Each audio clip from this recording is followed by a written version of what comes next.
the evening. Please make a lot of noise for our closer, our headliner, our feature, our everything. Please make a lot of noise for David Gonzalez! Hey, what's up everyone? How we doing? You having a good time? Yeah! Good night? Yeah. Sweet. I know I look like your traditional white guy. I have like the traditional white guy uniform on. But you heard him correctly. My last name is Gonzalez. I am Hispanic. I can prove it. You guys want to know how I know I'm Hispanic? You guys want to know? Ow. Yeah, because that's the box I checked in my college financial aid form. I was like, that looks like the right one. Look at that. I was in a financial office like, hola, ¿cómo estás? Me llamo David. ¿Dónde está mi dinero? I was like, ándale, diablos blancos. Aquí. Let's see. So obviously, starting these things off, it can be a little rough. I do open mics around town, trying to get better at my material and whatnot, and stand up. But I'm also trying to get better at other aspects of stand-up as well. One of those being crowd work. So if you guys are cool with it right now, is it cool if I can try a little crowd work? Been working on it. Is it cool if I try it out? Sweet. Yeah.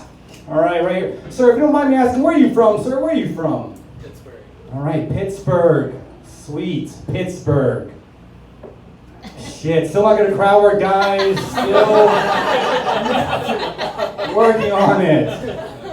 Just come back next week. I'll get it. So yeah, so starting these things off can be a little tough, obviously. I used to do that thing, I don't know if you've ever seen it before, where like comics will have the crowd yell out topics and we try to make jokes about it on the fly. You guys ever see that? Yeah, I don't do that shit anymore. You guys are fucking maniacs. I don't do it. Try not to get you guys involved. Right? Once I was at this show, and sure enough, I had the crowd yell out topics, and sure enough, this woman was like, 9/11! What am I supposed to do with that? Right? So I tried to make it work. I tried to give her like the benefit of the doubt. I was like, maybe she said 9/11s. Right? 9/11, it's similar. I just got a little mixed up. Right? Because like one is a horrible, terrible national tragedy. The other one's a pretty neat fraction, if you think about it. The other one, right? Right. Like it could be like 82% of something pretty cool if you're lucky. And 9/11 is an irreducible fraction. Never forget. Never forget. Oh, okay. Yeah. Yeah, like 9/11. You're not supposed to forget it. What else? A little bit about myself. I'm from Florida. Kind of knew the air from Florida. So this past winter was kind of rough on me. Like I didn't know how to handle it. Like, I found myself. I just stayed in the house a lot. I just stayed in the house. I felt like one of those things, one of those animals, those creatures, one of those things that stay indoors all winter and they eat and get fat and they finally come out in the springtime. What are those things called? Oh yeah, losers. That's what I felt like. I felt like a big fucking loser.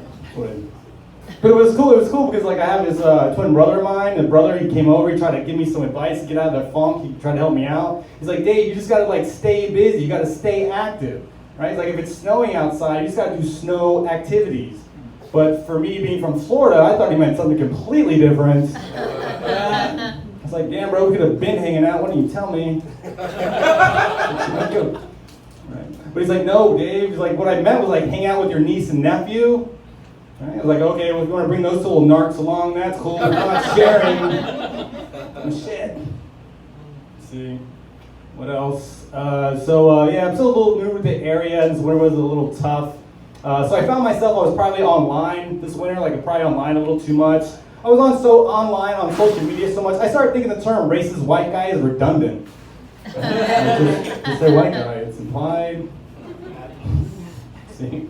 What else? So I was on social media probably a little too much. I found myself, I got on like dating apps, which is like required because I'm a comedian. I think it's like we're supposed to. But so I found myself, I was on these dating apps, and now I'm in like this relationship. But it's not like your traditional relationship, it's like one of those friends with benefits things, right? And we try to be safe, we try to be responsible with it. So what we do, we have this little trick of mine, and feel free to take it if you like. But what I do, we're all familiar how like our phones listen to us, everyone knows how our phones listen to us. So what I'll do is I'll use that in my favor, right? So if anytime I'm in the same room with her phone alone, I'll grab it and I'll be like, abortion, Planned Parenthood, Plan B pill, kill babies. That way, next time, like she goes on social media, she'll see ads for that shit. She'll see commercials for it.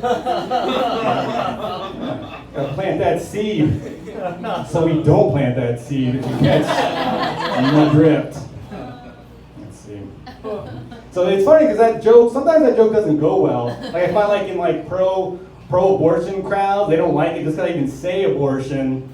But it also sometimes doesn't do well in pro-abortion crowds, which is really crazy because I bring them so much business.